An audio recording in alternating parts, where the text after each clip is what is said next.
अस्सलाम वालेकुम नाज़रीन, सिंध टेलीविजन न्यूज़ पर मां वंजो बेज़बान फयाज़ नायच गुफ्तगू कंदासूं मुल्क के अहम सियासी मामलनि ते। शुरुआत कयूं था इस्लामाबाद मां, जिते डॉन लीक्स जी जेका अहम ख़बर हुई, जेका उहा ख़बर जेका आहे उन हवाले सां जेका रिपोर्ट हुई, उहा रिपोर्ट अॼु घरू वफ़ाक़ी वज़ीर आज़म साहब जे हवाले करे छॾी आहे। उनखां पोइ मुख़्तलिफ़ जेके आहिनि स्पेकुलेशन्स ऐं तजज़ियनि जो सिलसिलो शुरू थी वियो आहे, उन ते गुफ़्तगू कयूं था। असां सां टेलीफोन लाइन ते मौजूदु आहिनि मुल्क जा सीनियर सहाफ़ी नामयारा तजज़ियेगार जनाब सिद्दीक़ साजिद साहब। अचो था उन सां गुफ़्तगू। सिद्दीक़ साजिद साहब अस्सलाम वालेकुम। जी वालेकुम अस्सलाम। सिद्दीक़ साजिद साहब, क्या कह रहे हैं इस्लामाबाद के हल्के और आपके जरिए के डॉन लीक्स के ऊपर क्या होने वाला है?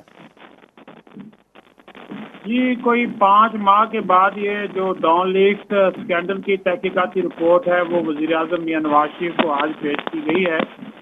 इसमें बुनियादी तौर पर जो किरदार थे वो तो खोलकर उसी वक्त सामने आ गए थे, लेकिन अब ज़ाहिर है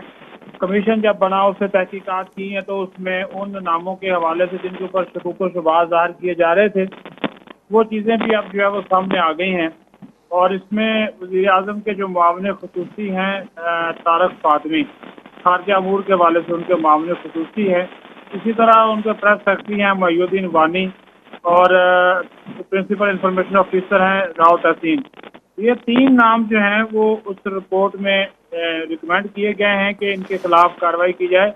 कि ये किसी न किसी तरह इस कौमी सलामती के मुनाफी करार दी जाने वाली खबर को अंग्रेजी अखबार को लीक करने में मुलव्वस थे। जबकि जो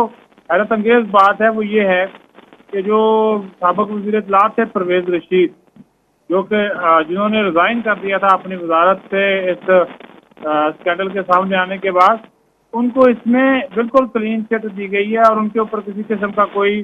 बराह रास्त इल्ज़ाम नहीं लगाया गया है कि उसको इसमें उनका कोई हाथ हो। अभी ये डिस्कस ये हो रहा है कि आया इस रिपोर्ट को पब्लिक किया जाए अवाम के लिए, या फिर इसके कुछ हिस्से पब्लिक किए जाए, या फिर ऐसा हो कि इस रिपोर्ट को मंजर-ए-आम पर लाया ही ना जाए और अस्करी क़यादत के साथ मिलकर अंदरूनी खाना ही कोई कार्रवाई जो है वो करके इसके ऊपर जो है वो इस मामले को भी निपटाया जाए। जी अच्छा, मरियम नवाज साहिबा का नाम भी उस वक्त लिया जा रहा था कि वो शायद उसके पीछे हैं। काफ़ी बातें हुई, मीडिया के अंदर बातें हुई, मुख्तलिफ राय आए, मुख्तलिफ ज़राए को कोट करके बातें की गई। उसका इस सारे में कोई ताल्लुक नहीं है। जी बिल्कुल, मरियम नवाज का नाम भी इसमें लिया जा रहा था, लेकिन मरियम नवाज के हवाले से जो है वो फयाज साहब कोई इस रिपोर्ट में हमारे ज़राए के मुताबिक इतना जिक्र नहीं है कि उसमें, क्योंकि ज़ाहिर है ये सारा काम होना था शवाहद की बुनियाद के ऊपर। तो जो फोरेंसिक एविडेंस इकट्ठे किए गए हैं,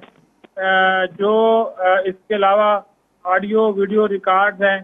कुछ स्टिल तस्वीरें हैं, वो सारा जायजा लिया गया है। तो उसमें मरियम नवाज का किसी तौर पर भी कोई किसी जगह कोई जिक्र नहीं है। जो ऐसे लोग जो कि बराह रास्त उस मीटिंग में या तो मौजूद थे या फिर बाद में जब खबर जारी की गई मीडिया से उनका ताल्लुक था, तो उन लोगों के साथ उनकी जो सहाफ़ी थे सीरियल मीडिया उनकी रसाई किस तरह हुई या उनको किस तरह खबर बाकायदा तौर पर डिक्टेट की गई, ये सारी चीज़ें उसमें शामिल हैं। लेकिन आपका पॉइंट बिल्कुल ठीक है, क्योंकि उस वक्त ये नुक्ता और ये उंगली उठाई गई थी कि मरियम नवाज इसमें मुलव्वस हैं, लेकिन इस रिपोर्ट में हैरत अंगेज तौर पर कोई इस किस्म का बराह रास्त इल्ज़ाम उन पर जो है वो नहीं आयद किया गया। अच्छा, मोहिउद्दीन वानी साहब तो शरीफ खानदान के पुराने अपना वो है, मुझे याद है कि 2008 की अपना उसके बाद जब इनकी पंजाब के अंदर गवर्नमेंट बनी थी तो वहाँ पे शहबाज शरीफ साहब जब वज़ीर आला बने थे तो ये उनके DGPR थे वहाँ पे। जी बिल्कुल, मोहिउद्दीन वानी हैं तो सरकारी ऑफिसर, लेकिन वो सरकारी ऑफिसर से ज्यादा, वो कहते हैं ना शाह से ज्यादा शाह का वफादार, वो शरीफ फैमिली के जो है वो जाती मुलाजिम ज्यादा हैं। तो ज़ाहिर है मफादात का तहफ़्फ़ुज़ तो होता है। और उस वक्त आप ये भी देखें कि जो हमारी अस्करी क़यादत थी उनके कुछ ताल्लुकात कार इतने अच्छे नहीं थे हुकूमत के साथ, सिविल हुकूमत के साथ। उसको बराह रास्त कंट्रोल करने के हवाले से मीडिया का जो उनका एक अपना सेल है, स्ट्रेटेजिक मीडिया सेल जिसका नाम दिया हुआ है, जो कि जिससे हुकूमत इनकारी रही है,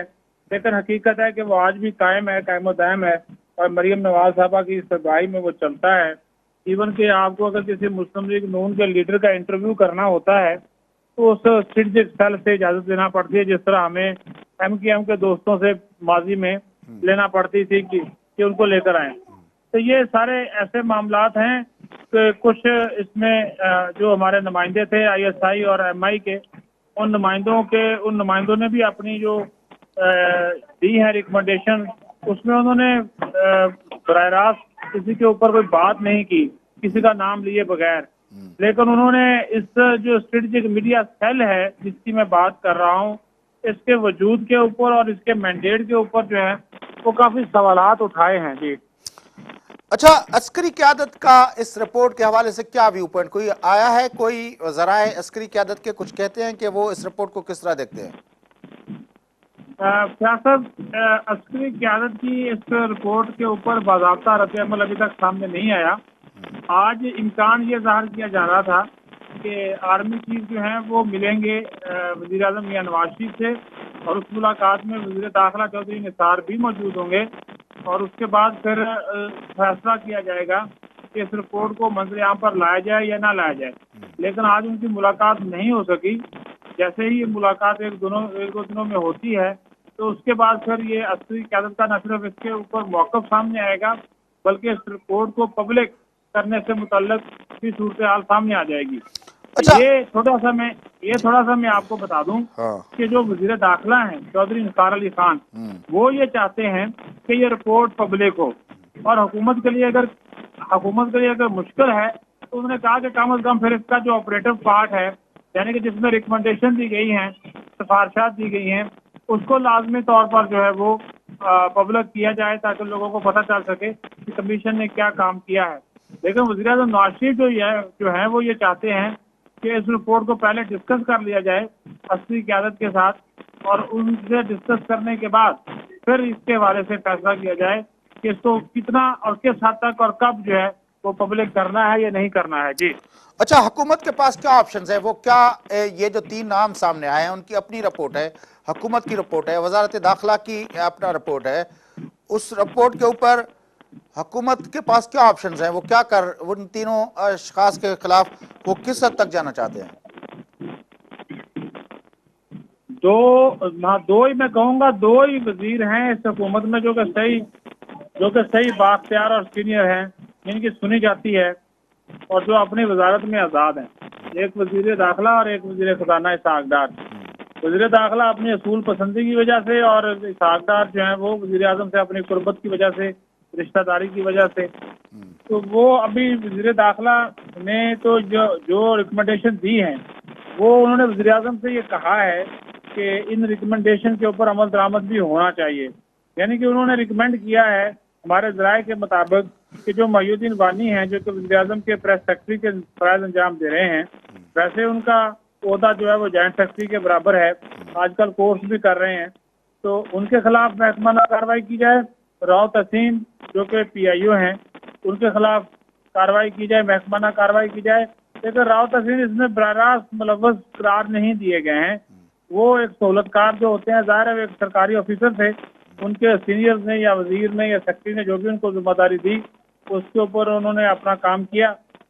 जबकि जो तारक फातमी हैं वो एक गैर मुंतखब शख्सियत हैं,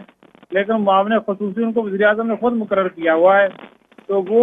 उन्होंने तो आज अपनी ये कहा वज़ीर आज़म से कि मेरा इससे कोई लेना देना नहीं है, लेकिन वज़ीर आज़म ने उनसे कहा कि आपका चूँकि इसमें नाम जो है वो आ चुका है, तो लिहाजा आप ओहदे से अलग हो जाएं। उसके ऊपर उन्होंने कहा ये फैसला आपने करना है, ये ओहदा आपने मुझे दिया था, अगर आप चाहते हैं कि इसको वापस मैं दे दूं, इसका फैसला आप कर लें। इस पर वज़ीर आज़म फिर जो है वो खामोश हो गया। जी अच्छा, तो आपके ख्याल में ये अपना एक आदमी को अपनी मुआवने खुसूसियत से हाथ धोना पड़ेगा, बाकियों के खिलाफ महकमाना कार्रवाई होगी, ये रिकमेंडेशन है हुकूमत की तरफ से। आपके ख्याल में इस मामलात पे अस्करी क़यादत मान जाएगी? ये उनके लिए एक अपना काबिल कबूल हल होगा? तो देखें, एक चीज मैं आपको बड़ा वाज़ेह अंदाज में बता दूं, अस्करी क़यादत इस मामले को छोड़ने वाली नहीं है, ना ही वो इसको छोड़ेंगे। उसकी बड़ी वजह यह है कि आप ये देखिए कि जब से नए आर्मी चीफ भी आए हैं, उन्होंने खुलकर जितनी भी मीटिंग्स की हैं या कोर कमांडर्स कॉन्फ्रेंसेस की हैं, किसी न किसी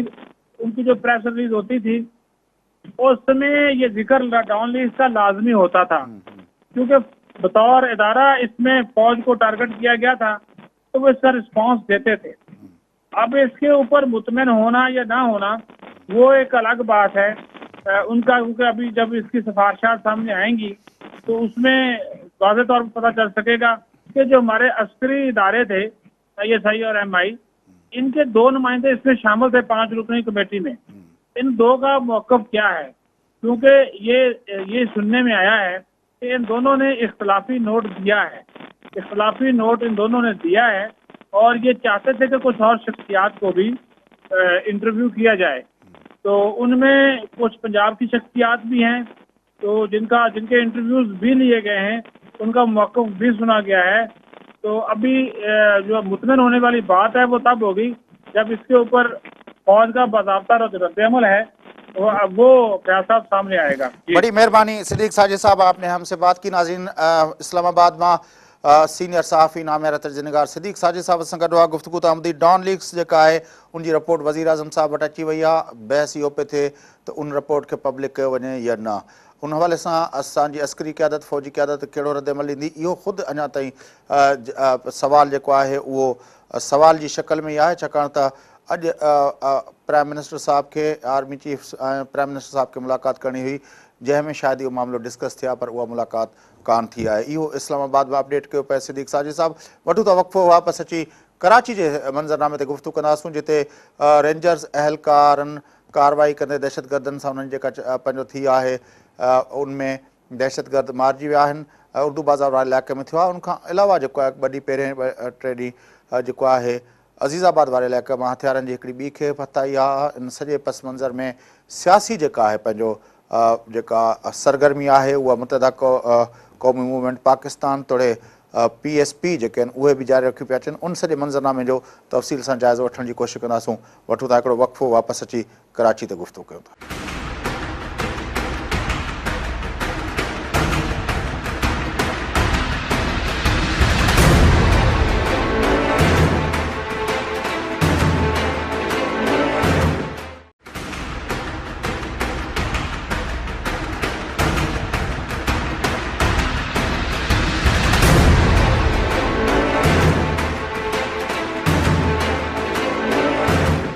वेलकम बैक नाज़रीन, तो प्रोग्राम के सिलसिले के अॻिते वधायूं, गुफ़्तगू कयूं था कराची के सियासी मंज़रनामे ते। कराची के अंदर रेंजर्स अहलकारनि कार्रवाई कंदे दहशतगर्दनि खे जेको उर्दू बाज़ार वारे इलाइक़े में जेको आहे जेको मारियो आहे, उनखां पहिरियों असांखे नज़र आयो त अज़ीज़ाबाद वारे इलाइक़े मां हिकु दफ़ो ॿीहर वरी हथियार जेको आहिनि उहे हथाया आहिनि। कराची ऑपरेशन जो मजमूई मंज़रनामो ऐं कराची जेका सियासत आहे उनमें भी तेज़ी नज़र अचे थी। एक तरफ़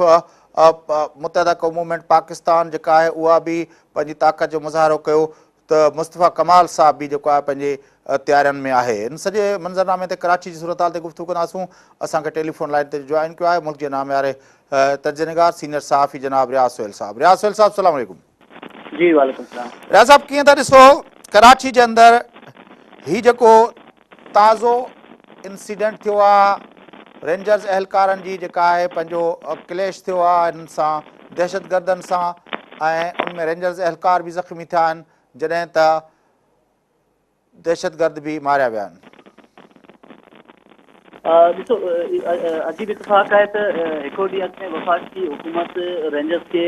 ATA जे तहत अख़्तियार ॾिना आहिनि ऐं ॿिए ॾींहुं शाम धारे इहो फौरी एक्शन बि अमल दरामद में आयो आहे, जंहिं सां ज़ाहिर आहे त इहो हिकिड़ो सियासी तासुर बि मिले थो त रेंजर्स जी इन शहर में ज़रूरत आहे ऐं अहिड़ी क़िस्म जो जेको फौरी कार्रवाई आहे उहा रेंजर्स ई करे सघे थी। त इन करे हिकिड़ो त इहो सियासी सूरत हाल आहे। उनखां अलावा ज़ाहिर आहे त हिकिड़े वॾे अरसे खां ॾिसूं था त विच में थोरी ऑपरेशन में ठापर अची वई हुई। कराची ऑपरेशन जेको जारी हो त हुन मुख़्तलिफ़ शक्लूं इख़्तियार कयूं। पहिरीं जॾहिं ऑपरेशन ज़रबे अज़ब अञा शुरू न थियो त कराची में टारगेटेड ऑपरेशन उस्ताद में हो, त उहो बेसिकली त उनजो जेके चई हुआ त जेके अगवा जी वारदातूं हुयूं, जेके दहशतगर्दी हुई ऐं ॿिया मामला हुआ, उनखां पोइ उनखे दहशतगर्दी ख़िलाफ़ जेका मज़हबी ऐं शिदत पसंदी वारी दहशतगर्दी हुई उनते शुरू थियो। विच में का वॾी कामयाबी नज़र न पे आई पर पंहिंजे तौर ते इहा त ॻाल्हि हुई त हिते जेको आहे शिदत पसंद वॾे अरसे खां मौजूदु आहिनि ऐं ज़ाहिर आहे त उहा हिकु सोच आहे उहा हिकु ॿिनि ऑपरेशन जे ज़रिए ख़तमु न पई थी सघी त उहो वरी हिकु भेरो वरी वाज़े थियो आहे त हिते उहे माण्हू उहे दहशतगर्द अञा ताईं मौजूदु आहिनि ऐं अॼु बि जेका कल्ह कार्रवाई थी आहे अॼु जेका SSP राजा उमर जो जेको बयानु आयो आहे जंहिं मीडिया सां ॻाल्हायो हुन ॿुधायो त हिन जा जेके लिंक्स आहिनि उहे वड ख़ुशदार सां मिलनि था ऐं अहिड़ी रीति असां ॾिसंदासीं त जेको सेवण में वाक़ियो थियो उन जा लिंक्स ख़ुशदार में वड सां मिलिया अहिड़ी तरह शिकारपुर जेकाबाद सभिनी इन्हनि जूं जेके लिंक्स आहिनि उहे वड ख़ुशदार सां मिलनि था पर अजीब इहा ॻाल्हि बि आहे त सेवण वारे वाक़े खां पोइ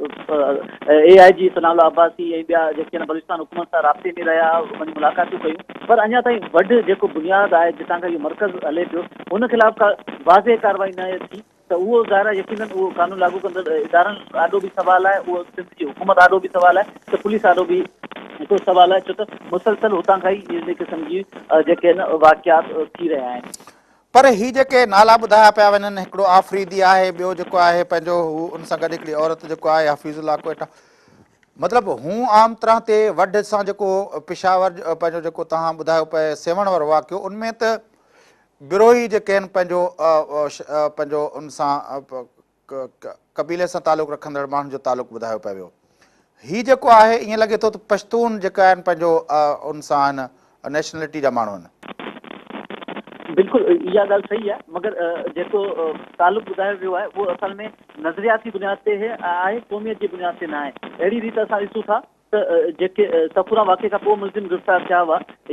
त उन्हनि पंहिंजी JIT में ॿुधायो आहे त उन्हनि जो तालुक़ु वड सां हो ऐं वड में ईंदा वेंदा हुआ ऐं उते उहे शेल्टर बि वठंदा हुआ त नज़रियाती बेस जेको आहे हिन वक़्तु वड में आहे जेको अहिड़े क़िस्म जा टेररिज़म जा वाक़िया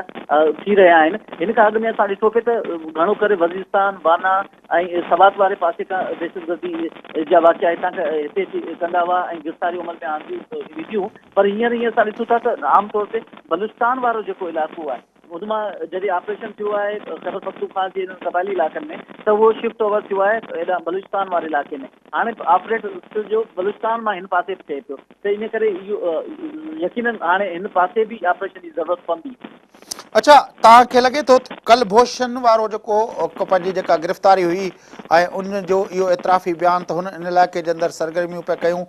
इहो वड वारो जेको मर्कज़ तव्हां ॿुधायो था पिया दहशतगर्दनि जो उन जी का उन सां कनेक्टिविटी बि थी सघे थी वड में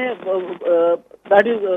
शयूं जेके न मुंझारे जो ई शिकार रहियूं आहिनि वॾे अरसे अॻु में तव्हांखे यादि हूंदो त इन ई इलाइक़े मां जेके आहिनि क़बरूं बरामद थियूं हुयूं जंहिंमें वॾे तादाद में जेके मिसिंग माण्हू आहे उन्हनि जूं लाशूं मिलियूं ऐं डॉक्टर मालिक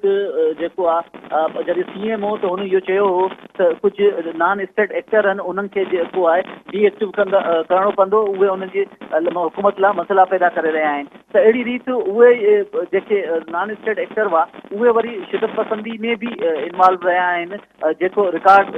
जेको पुलिस जो रिकॉर्ड आहे ॿियनि इदारनि जो रिकॉर्ड आहे उन मुताबिक़ त इन करे इहो ॾाढो कॉम्प्लिकेटेड एरिया आहे जंहिंजो सिर्फ़ु लिंक राह सां ॻंढणु मुंहिंजे ख़्याल में दुरुस्त न हूंदो हुन जा कई जेके सरपरस्ती आहे या निगरानी आहे उहे ॿियनि इदारनि खां बि नज़र अचे थी अच्छा पर इहो इलाइक़ो जेको आहे वड ख़ुशदार तुरबत पंजगूर खां वेंदे मकरान ताईं जेको आहे इहो इलाइक़ो जेको आहे चयो पियो वञे त कंहिं दौर खां वठी ख़ुदि जेको आहे बलोचिस्तान जी जेका नेशनलिस्ट पॉलिटिक्स आहे उनजो बि मर्कज़ ऐं महवर रहियो आहे जी बिल्कुलु मगर ख़ुशदार वारे पासे जीअं हिन पासे तव्हां ॾिसंदो जॾहिं खां बलूचिस्तान में जेका इहा जंग वारी सूरत हाल रही आहे त हुनखां पोइ हुते मज़हबी एलिमेंट बि थियो आहे ऐं जेको हुते जा ई ॿ मसइलिक आहिनि ज़िक्री ऐं ॿियो जेको आहे हुन में बि चिकटाण थी आहे त हुते बि जेको आहे मज़हबी एलिमेंट वधियो आहे ऐं हुननि खे बि कुझु न कुझु सपोर्ट मिली आहे हुनजो काउंटर जेको आहे उहो जेका बलूचिस्तान जी क़ौमी तहरीक आहे हुनखे जेको आहे इन जेके तंज़ीमूं आहिनि उन्हनि जे ज़रिए काउंटर बि कयो वियो आहे अच्छा ही जेको हथियारनि जे ॻोल्हा जो सिलसिलो आहे कराची जे अंदरि अञा ताईं इहे हथियार हथ अचनि था पिया ताज़ो बि जेको आहे पंहिंजो अज़ीज़ाबाद वारे इलाइक़े मां हथियार ठाहिया आहिनि छा मतिलबु पुलिस रेंजर्स ऐं सिक्योरिटी एहलकार छा था चवनि त उन्हनि जी छा असेसमेंट आहे इन हवाले सां? मुझो अगेन इहो ख़्याल आहे त इदारा भी जेके कानून लागू कंदड़ इदारा भी आहिनि उहो बि हिकिड़ी सियासी हिकमत अमली तहत हलनि पिया। तव्हां ॾिसंदा त ॿिए ॾींहुं जेको आहे MQM पाकिस्तान जो जलसो हो ऐं हिकिड़ो ॾींहुं अॻु में इहो 9/0 जे भरिसां जेके आहिनि हथियार बरामद थिया आहिनि त यकीनन उन्हनि वटि इंफॉर्मेशन हूंदी ऐं माण्हू उन्हनि वटि हिरासत में बि हूंदा, पर उहो जेको एक्शन आहे उहो ॾाढो कैलकुलेटेड तौर ते पंहिंजे तौर ते कनि था ऐं हुन वक़्तु जो इंतज़ारु कनि था ऐं हुनखां पोइ उहे शयूं मंज़र आम ते अचनि थियूं। त ज़ाहिर आहे त अहिड़ी रीति जॾहिं पॉलिटिकल इंटेंशन सां सूरत थींदी त यकीनन जेको टेररिज़म आहे जेको ॾोह आहिनि उहे उन्हनि खे क़ाबू करणु थोरो ॾुखियो थी पवंदो। न, पर इहो जेको आहे एॾे वॾे पैमाने ते हथियार जो हथु थियणु, पर उहो जेको काफ़ी माण्हू इहो चवनि था पिया त जेको मुशरफ जे दौर में जेके कंटेनर गुम थिया इहे हिननि हथियारनि जो उन्हनि सां तालुक़ु आहे, बल्कि पहिरीं जेका वॾी खेप पकड़ी वई हुई उनमें त चयो वियो हुयो त इन्हनि हथियारनि सां ते जेको आहे नेटो जा स्टैम्प लॻल आहिनि, पोइ उहा ॻाल्हि उन पासे वेंदे नज़र न आई। छो? बिल्कुलु, तव्हांखे यादि हूंदो त कराची में बदमनी केस दौरान बि इहो मामिलो आयो त कंटेनर आया आहिनि ऐं हिते लथा आहिनि ऐं हुन दौर में वफ़ाक़ी वज़ीर पोर्ट एंड शिपिंग बाबर गोरी जो नालो बि आयो ऐं इहो मामिलो जेको आहे जांच में आयो। उनखां पोइ हिकिड़ो मैकेनिज़म ठहियो त जेको पोर्ट तां शयूं ईअं बिना स्क्रीनिंग जे कीअं गुज़री थी अचनि, त हुनखां पोइ इहो ख़्यालु कयो पियो वियो त हिननि जे ख़िलाफ़ को कार्रवाई थींदी। पर लास्ट टाइम त असां ॾिसो त 9/0 ते छापे खां पोइ उहे हथियार ॾेखारिया विया त इहे जेके नेटो जा हथियार हुआ, पर हुनखां पोइ ज़ाहिर आहे त का वॾी कार्रवाई साम्हूं नज़र न आई आहे जंहिंजे ज़रिए ख़बर पए त शहर में हिन वक़्तु केतिरा हथियार आहिनि ऐं उहे कंहिं वटि आहिनि ऐं उहे कहिड़े कहिड़े ग्रुप्स इस्तेमालु कनि था। कराची जी जेका सिचुएशन आहे हुन में त हर पॉलिटिकल पार्टी हिन खां अॻु में वेपन त इस्तेमालु कंदी रही आहे। हींअर मिड़ई जेको ऑपरेशन थियो आहे उनखां पोइ उनमें ठापर आई आहे, पर हथियार हथ अचनि पिया हुनजो मतिलबु आहे त हिकिड़ो वॾे पैमाने में हथियार मौजूदु आहे ऐं उहे जेके एॾे पैमाने ते ज़ाहिर आहे त वेड़ लाइ ई हथियार गॾु करे सघनि था ऐं उहा जेका सिचुएशन आहे उहा अॻिते हली वधीक ख़राबु थी सघे थी, छो त ईंदड़ कुझु अर्से खां पोइ इलेक्शन आहे ऐं कराची में हमेशह इलेक्शन खां पहिरीं काफ़ी जेको आहे हंगामाराई थींदी रही आहे। पर लास्ट टाइम जेको आहे जॾहिं पहिरियों दफ़ो हथियार पकड़िया हुआ त उन वक़्तु रेंजर्स एहलकारनि तोड़े वफ़ाक़ी घरू वज़ीर तोड़े सिंध जे वॾे वज़ीर सभिनी इहो चयो हुयो त इहे जेके हथियार आहिनि इहे रियासत सां विढ़ण लाइ गॾु कया विया। एॾो वॾो तादाद में हथियारनि जो गॾु थियणु इहो को ॿिए कंहिं मक़सद लाइ नथा थी सघनि। त पोइ एॾी सीरियस लेवल ते जॾहिं स्टेटमेंट आई सिक्योरिटी इदारनि पारां बि, वफ़ाक़ी हुकूमत पारां बि, सूबाई हुकूमत पारां बि, पोइ बि उन ते का भराई न थी ऐं साॻिए वक़्तु उन हथियारनि खां अॻियां ऐं पोयां जेको आहे केतिरा ई पुलिस एहलकारनि जेको आहे रॉ एजेंट पकिड़े उहे बि मंज़र आम ते आंदा। त पोइ अहिड़ी सूरत हाल में ॿिन्ही शयुनि खे गॾाए का सीरियस लेवल जी का इंक्वायरी का तहक़ीक़ उनजे पुठियां माण्हू को ॻाल्हि का पंधु उहो कुझु न थियो। जी बिल्कुलु, तव्हां जेका रेफरेंस ॾियो पिया SSP राव अरवाल जी प्रेस कॉन्फ्रेंस जो जंहिंमें हुन हिन MQM जा कारकुन टे कारकुन गिरफ़्तार करे ॿुधायो त हुननि जो राह सां लिंक आहे, हिकिड़ो पूरो डिटेल ॿुधाया त उहे कीअं हुते तरबियत वरिती ऐं कीअं हिते सरगर्म रहिया हुआ। त उहो त बिल्कुलु हिकिड़ो स्टेटमेंट्स बि हुनजी मौजूदु हुयूं, बुलेटिन बि मौजूदु हुआ, पर हुनजे बावजूदि का वॾी का जेको आहे पेशरफ़्त यकीन नज़र नथी अचे। पर इहा बि अजीब ॻाल्हि आहे त जेके माण्हू वेपन समेत गिरफ़्तार थिया आहिनि या टारगेट किलिंग में गिरफ़्तार थिया आहिनि उन्हनि लाइ हिकिड़ो जेको आहे ड्राई क्लीनिंग जो बि सिलसिलो जारी रहियो हो ऐं तव्हांखे यादि हूंदो त मीडिया में बार बार रिपोर्ट पियो थिए ऐं इहा निशानदेही पई थिए त काफ़ी माण्हू पोइ बाद में PSP में शामिलु थी विया। त जॾहिं अहिड़े क़िस्म जी सिचुएशन हुजे त ज़ाहिर आहे त पोइ अहिड़े सूरत हाल में माण्हू खे जेकॾहिं कंहिंजी निशानदेही बि करणु चाहे को पॉलिटिकल पार्टी को ऑफिसर जेकॾहिं कंहिंखे हथ बि विझे त उहो ॾाढो मोहतात हूंदो, त छो त हुन ते हिकिड़ो प्रोटेक्शन मिले पई हुन माण्हू खे जंहिं ते पहिरीं केस हुआ जेको पहिरीं वेपन सां गिरफ़्तार थिए हुनखां पोइ ॾींहुं रातो राति उहो चेंज थी थो वञे त ज़ाहिर आहे त हुन में थोरी जेका रुकावटूं त आहिनि। पर असां ॾिठो त ही जेके PSP में वञनि था या MQM जंहिं नारो हयो त पाकिस्तान ज़िंदाबाद जा ऐं MQM पाकिस्तान थी वई ऐं हुन चयो लंडन खां असां जुदा आहियूं, पर ताज़ो जेको MQM पाकिस्तान जो जलसो थियो उनमें बि तव्हां ॾिठो त बिल्कुलु उहे नारा लॻा उन्हनि जे क़ाइद जा, उन्हनि जे बानी जा ऐं जेका MQM पाकिस्तान जी क़यादत हुई उहा बिल्कुलु मजबूर ऐं लाचार ऐं बेवस नज़र आई। जी, इहा ॻाल्हि बिल्कुलु सही आहे त MQM जी कारकुननि ॿिनि हिसनि में सुञाता वेंदा आहिनि। हिकिड़नि खे चइबो आहे तंज़ीमी, हिकिड़ा हूंदा आहिनि तहरीकी। त तहरीकी जेके आहिनि उन्हनि जी अॼु बि अक्सरियत आहे, अॼु बि उन्हनि जी जेको आहे होल्ड आहे। इन करे तव्हां ॾिठो हूंदो त MQM जे कंहिं बि इजलास जी हाणे मीडिया कवरेज नाहे कंदी, छो त हुते सख़्ती इहा थींदी आहे। हींअर बि मुस्तफ़ा कमाल जो जेको मुसलसल कैंप हो हुनखे काउंटर करण लाइ मजबूरी में MQM पाकिस्तान खे जलसो करणो पियो, पर हुते बि अहिड़े क़िस्म जी सिचुएशन रही। पर हिते बि हिकिड़ी ॻाल्हि ज़हन में रखणु घुरिजे त हींअर जेके बाई इलेक्शन थिया आहिनि लोकल बॉडीज़ जा, हुनमें वरी बि MQM सभिनी सीटनि ते कामयाबु रही आहे। त यानी MQM जो वोट बैंक अॼु बि इन तरह ई इंटेक्ट आहे, वो हैदराबाद हुजे, वो कराची हुजे या सखर हुजे। पर ॻाल्हि इहा आहे त जेका MQM जो वोट बैंक इंटेक्ट रहियो आहे त उनजे जवाब में न त PSP माण्हू बीहारिया आहिनि, न ई MQM लंडन माण्हू बीहारिया आहिनि। तंहिंजे करे उहा जेका पुराणी MQM जो जेको बि माण्हू बीहे थो, MQM पाकिस्तान जे नाले में बीहे थो या जंहिं में बि, पर अॼु जी ताईं हुननि जे साम्हूं कॾहिं बि लंडन जो कैंडिडेट न आयो आहे ऐं न ई PSP जो कैंडिडेट हुननि जे साम्हूं आयो आहे। एम आई राइट? मुंहिंजो ख़्यालु आहे त अञा ताईं इलेक्शन सियासत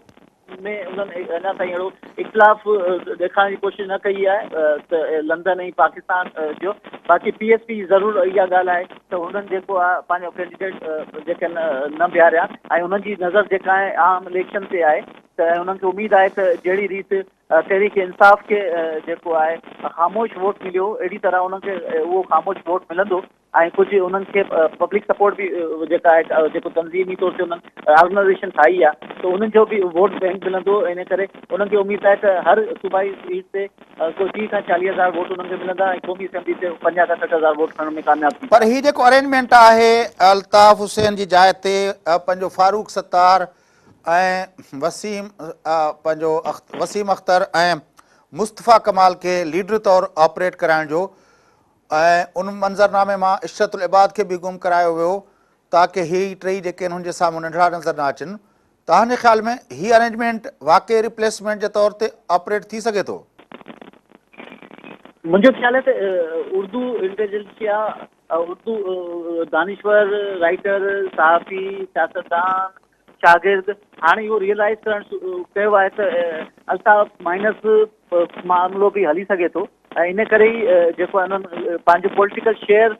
विझाइण जे बजाए हींअर जेको आहे उनखे इंटेक्ट रखियो आहे। ऐं MQM वॾी हद ताईं हाणे PSP खे हिकिड़ी सियासी क़ुवत मञे थी ऐं गुज़िरियल जेका प्रेस कॉन्फ्रेंस थी हुई उनमें MQM पाकिस्तान MQM हक़ीक़ी जा बि थोरा मञिया हुआ। त हाणे थी सघे थो कंहिं बि मोड़ ते इहो मुमकिन आहे त इहा सभई धड़ा गॾिजी करे हिकिड़ी के पार्टी जी शिकल अख़्तियार करे वठनि या को अहिड़े क़िस्म जो अलायंस करे वठनि, छो त अॻिते जेके जी सिचुएशन आहे त इहो एन मुमकिन आहे त इहे सभई वरी गॾिजी वञनि। पर अल्ताफ़ हुसैन जो जेको रोल आहे अॼु बि जॾहिं प्राइवेटली हुननि सां ॻाल्हाइजे थो MQM पाकिस्तान जे अॻुवाननि सां, त उन्हनि वटि उन जे लाइ एतिराम जी जेका वाट आहे उहा त बिल्कुलु रहे थी। इहा ॻाल्हि बिल्कुलु सही आहे त जहिड़ी रीति अल्ताफ़ हुसैन जी ग्रिप रही आहे ऐं हुतां लंडन जी ग्रिप रही आहे, उन्हनि खे रियलाइज़ करण लाइ वॾो टाइम लॻंदो, छो त जेके लोअर क्लास आहे हुन वटि अल्ताफ़ हुसैन अॼु बि अहमियत रखे थो, हुनजी सियासी हैसियत आहे उन्हनि जे नज़र में ऐं उन्हनि जे ख़्याल में त उहो ई हुननि खे हक़ ॾियारे सघे थो, मुलाज़मतूं ॾियारे सघे थो, सभु कुझु उन्हनि जी उनमें आहे। बाक़ी जेको मिडिल क्लास माण्हू आहे उहो पंहिंजे ज़हन खे तब्दीलियुनि जेके मौजूदा हालतूं आहिनि उन मुताबिक़ एडजस्ट करे PSP खे बि क़बूल करे थो, MQM पाकिस्तान खे बि क़बूल करे थो। छा था सम्झो त MQM जी जेका इहा रिफ्ट जेका साम्हूं आई आहे, काफ़ी माण्हू चवनि था, मुस्तफ़ा कमाल बि चए थो त इहा रिफ्ट जेका आहे मसनूई आहे, ॾेखारण लाइ आहे, हक़ीक़त में MQM लंडन ऐं MQM पाकिस्तान हिकु आहे। तव्हांजो एनालिसिस ऐं इंफॉर्मेशन ऐं पंहिंजो जेको आहे न्यूज़ सेंस छा थो चए? मुंहिंजो ख़्यालु आहे त अञा ताईं विद इन MQM पाकिस्तान में बि इलाही माण्हू आहिनि जेके दिली तौर ते ऐं पंहिंजे दिमाग़ ऐं रूह जे मुताबिक़ अॼु बि लंडन सां कनेक्टेड आहिनि ऐं हू पाण खे डिटेच न करे सघंदा आहिनि ऐं उहो ई ज़ाहिर आहे त उन्हनि जेके पंहिंजे उन पार्टी सां नज़रियाती तौर ते अटैच रहिया आहिनि ऐं कुझु माण्हू उहे आहिनि जेके सम्झनि था त हाणे जेकॾहिं उन्हनि खे सर्वाइव करिणो आहे त लंडन खां सवाइ पॉलिटिकल प्रोसेस शुरू करिणो पवंदो। त इहा वाक़ई इहा वाज़े हिकिड़ी जेको डिवीजन MQM में मौजूदु आहे जॾहिं बि तव्हां हुननि जे ऑफिसनि में वेंदो, हुननि जी मीटिंगनि में वेंदो त उहो बाक़ाइदा फील थींदी आहे। तव्हांजी वॾी महिरबानी रियाज़ सुहेल साहब, तव्हां असांखे जॉइन कयो। नाज़रीन, मुल्क जा सीनियर सहाफ़ी नामिया रतज़ा रियाज़ सुहेल साहब असां सां गॾु आहे। कराची जे सियासी मंज़रनामे ते गुफ़्तगू थी। दहशतगर्दनि जे ख़िलाफ़ ऑपरेशन बि जारी आहे त साॻे वक़्तु हथियारनि जूं खेपूं जेके आहिनि उहे बि अञा ताईं मिलनि थियूं पियूं ऐं उन सां गॾोगॾु मुतहदा पाकिस्तान ऐं PSP जी सरगर्मियूं बि जारी आहिनि। वठूं था वक़फ़ो, वापसि अची जेको आहे प्रोग्राम खे अॻिते वधाईंदासीं सां गॾु।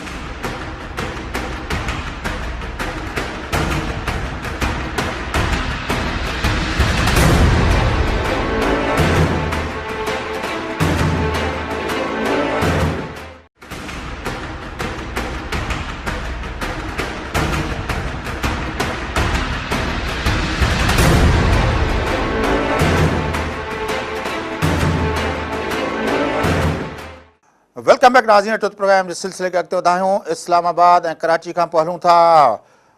ख़ैबर पख्तूनख्वा, जिते अॻूणो सदर पाकिस्तान पीपल्स पार्टी जो शरीक चेयरमैन आसिफ अली ज़रदारी साहब जेको आहे उहो जलसनि खे ख़िताब जो सिलसिलो हुन अॼु बि जारी रखियो। अॼु हुन मालाकंड जे अंदरि ख़िताब कयो, हुनखां पहिरियों हुन मर्दान जे अंदरि ख़िताब कयो हुयो ऐं हुनजे पंहिंजो जलसनि जे अंदरि माण्हू केतिरा अचनि था ऐं उनजो जेको आहे पॉलिटिकल वेट कहिड़ो ठहंदो ऐं उहो मोमेंटम ठाहिण में कामयाबु थींदो या न, जिते अॻे तहरीक इंसाफ़ बि जेको आहे उहा हुकूमत में आहे।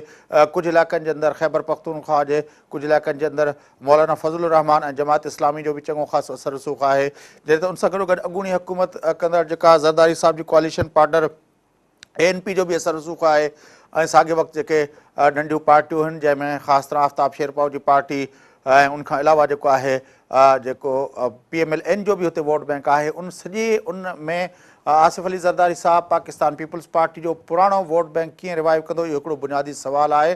पर हिकिड़ी ॻाल्हि वाज़े आहे त हुनजी जेके तक़रीरूं आहिनि उहे बिल्कुलु हिकिड़ी इलेक्शन कैंपेन वांगुरु लॻनि थियूं। पंहिंजी तक़रीरुनि में जिते हू मियां नवाज़ शरीफ़ साहब जे ख़िलाफ़ु नारा हणाए थो, साॻे वक़्तु हुन इमरान ख़ान साहब खे बि पंहिंजी तनक़ीद जो निशानो बणायो आहे। तोड़ी जो इमरान ख़ान जे ख़िलाफ़ु हेल ताईं उन जेको केस रखियो आहे उन केस में इहो केस कोन्हे को त हुनजी जेका हुकूमत आहे उहा करप्ट हुकूमत आहे या नाअहल हुकूमत आहे या हुकूमत खां ई ग़लतियूं थियूं। हुनजी जेका तनक़ीद आहे उहा इमरान ख़ान जी ज़ात ते आहे ऐं उहो उन बुनियाद ते हुनखे जेको आहे पंहिंजो तनक़ीद जो निशानो पियो बणाए। उन सां गॾोगॾु हुनजे पॉलिसियुनि जे बारे में बि हुनजो इख़्तिलाफ़ु आहे त इमरान ख़ान तालिबान खे ऐं रिलीजियस फंडामेंटलिज़म खे हो थो करे, पर हू किथे बि इमरान ख़ान जे ख़िलाफ़ु इहा ॻाल्हि नथो करे त इमरान ख़ान जी हुकूमत जा KPK जी हुकूमत बदउनवानी जो शिकार आहे। ज़रदारी साहब जेका इहा जेका अप्रोच आहे उहा केतिरे हद ताईं उनजे लाइ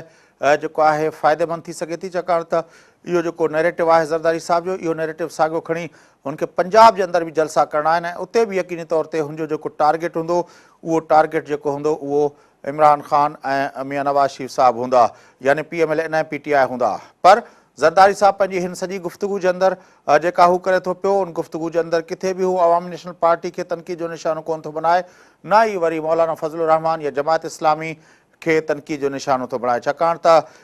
जेको उन ॾींहुं जेका हुन पंहिंजो पानामा जे फ़ैसिले खां पोइ जेको प्रेस कॉन्फ्रेंस कई हुई उनमें इहो बि हुन इशारो ॾिनो हो त हू फज़लुर रहमान साहब खे पाण सां मिलाइण जी कोशिशि कंदा ऐं काफ़ी जेके आहिनि सियासी पंडित जेके आहिनि, सियासी तजज़ियेनिगार जेके आहिनि, उहे बार बार इन ॻाल्हि जो इज़हार कंदा रहिया आहिनि त ज़रदारी साहब जेको जोड़ तोड़ जो माहिर आहे ऐं जंहिंखे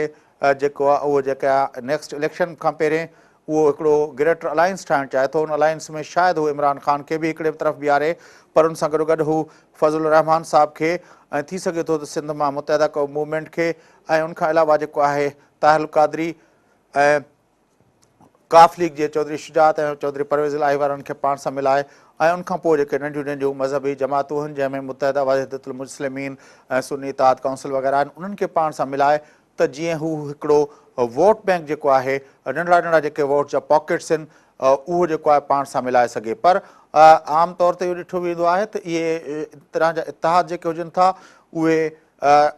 पब्लिक जेका आहे उहा हिकिड़ो एटमॉस्फेयर क्रिएट करण लाइ त ठीकु हुजनि था, पर जॾहिं कॉन्स्टिट्यूंसी जे अंदरि वोटनि जो मसइलो थिए थो त उहो जॾहिं मुतहदा वहदतुल मुस्लिमीन जो पंहिंजो को उम्मीदवार न आहे त पोइ उनजा जेके कारकुन आहिनि उहे बजाए जो उहा लाइन टो करण जे उहे पोइ मक़ामी सतह ते उन जे जेके बि अलायंसिस हूंदा आहिनि या जन जन हुन सां उन्हनि जा कमकारियूं थींदियूं आहिनि उन्हनि खे उहे वोट ॾियणु ऐं ईअं ई सुन्नी इत्तेहाद काउंसिल या ॿियूं जेके जमातूं आहिनि उहे इन तरह कंदियूं रहनि थियूं। सॉलिड वोट बैंक उहो इन्हनि पार्टियुनि जो या इन तरह जे ग्रुपनि जो नथो हुजे, तंहिंजे करे इन तरह जूं जेके बि अॻे अलायंस जूं कोशिशूं थींदियूं रहनि उहे कंहिं बि वॾे वोट जी तब्दीली जो मुहरिक ऐं मर्कज़ न बणिजी सघियूं। पर बुनियादी सवाल इहो आहे त ख़ैबर पख्तूनख्वा जे अंदरि जिते तहरीक इंसाफ़ हिन वक़्तु हुकूमत में आहे, जिते जमात इस्लामी ऐं जमियत उलमा इस्लाम जेको आहिनि उन्हनि जो बि हिकिड़ो वोट बैंक आहे, जिते अवामी नेशनल पार्टी जेका आहे उन गुज़िरियल भेरे हुकूमत कई आहे, उनजो हिकिड़ो चङो ख़ासो मज़बूत नेटवर्क उते मौजूदु आहे ऐं PMLN बि उते मौजूदु आहे। उते ज़रदारी साहब उन्हनि सभिनी क़ुवतुनि जी मौजूदगी में पंहिंजो वोट कीअं रिवाइव कंदो ऐं उनजे लाइ जेको हुन वटि हिकिड़ो ई नारो आहे, हिकिड़ी जेका ॻाल्हि आहे जेका हू पंहिंजे हर जलसे में चए थो उहा इहा त हुन पंहिंजे दौर हुकूमत में पख्तूननि खे